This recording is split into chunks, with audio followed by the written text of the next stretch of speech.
Next देखो बेटा अपने को थर्ड चैप्टर है equilibrium of a forces acting at a point. ठीक है, इक्विलिब्रियम मतलब संतुलन, बैलेंस, जो मर्जी तुसी बोल सकते हो।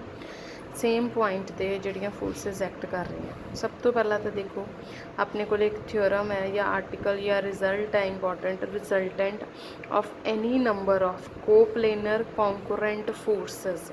कोप्लेनर किहड़ियां फोर्सेस होंदियां जड़ियां सेम प्लेन ते होंदियां, कॉन्करेंट किहड़ियां होंदियां जड़ियां इक्को पॉइंट्स दे विचों ठीक है प्रोड्यूस होंदी है, इक्को पॉइंट के थ्रू जनरेट होंदी है। ठीक है, so let coplanar forces F1 F2 F3 Fn तुहानूं दिखाई दे रही है। F1 जो है फोर्स अल्फा 1 एंगल बना रही है, देखो एक्स एक्सिस नाल। F2 जड़ी है वो अल्फा 2 बना रही है। F3 अल्फा 3 एंगल बना रही है। F4 जड़ी है वो एक्स एक्सिस नाल अल्फा 4 Fn जड़ी है वो एक्स एक्सिस नाल अल्फा n एंगल बना रही है। सो आपां नूं फोर्सेस गिवन होणगे और वो फोर्सेस एक्स एक्सिस नाल जो एंगल बना रही हो भी गिवन होएगा।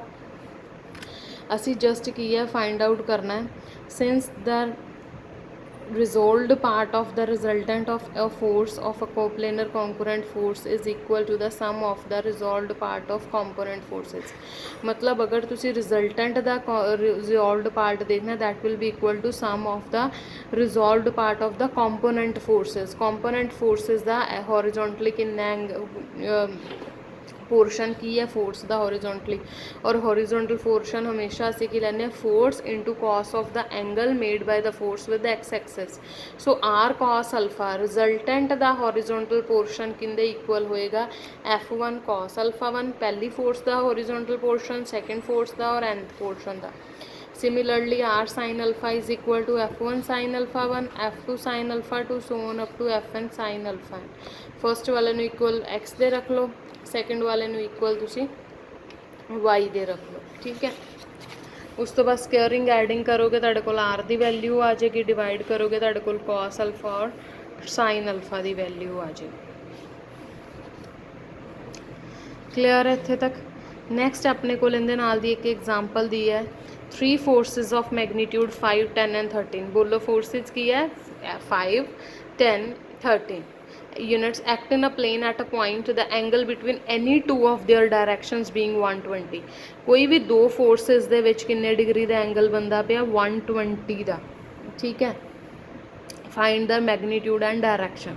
सब तो पहला एक फोर्स 5 ले ली, दूसरी मैं 10 ले ली, तीसरी मैं 13 ले ली। 5 जड़ी है वो मैं एक्स एक्सिस दे अलॉन्ग ले ली। या तो देखो इनका एंगल दिता हुंदा, एंगल मैनू बिटवीन एनी टू फोर्सिस 120 दिता है, तो मैं 5 वाली नू एक्स दे उपर ही अज्यूम कर लेना।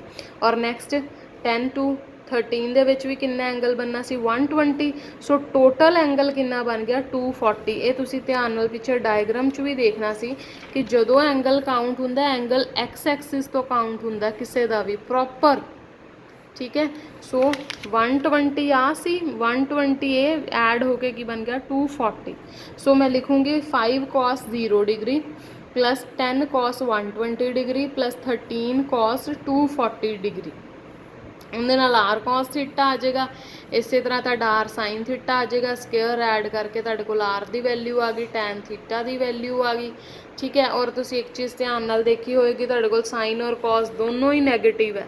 अगर दोनों नैगेटिव होंदे आ तो थर्ड क्वाड्रेंट च जांदे आ, therefore answer should be pi plus. ठीक है, नैक्सट है forces of magnitude 3p 3p and 5p। तीन फोर्सेस है, एक AB दे अलॉन्ग है, एक BC दे अलॉन्ग है, एक CA दे अलॉन्ग है of a equilateral. Equilateral triangle किहड़ी हुंदी है जिंदे च all angles are equal, all sides are equal and each angle is equal to 60 degree. Find the magnitude and direction and line of action of the resultant. This is the most important sum for the university exams. So let three forces be 3p 3p and 5p।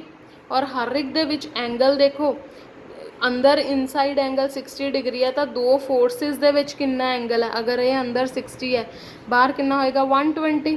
Similarly इधर कितना होएगा 120, इधर भी कितना होएगा 120।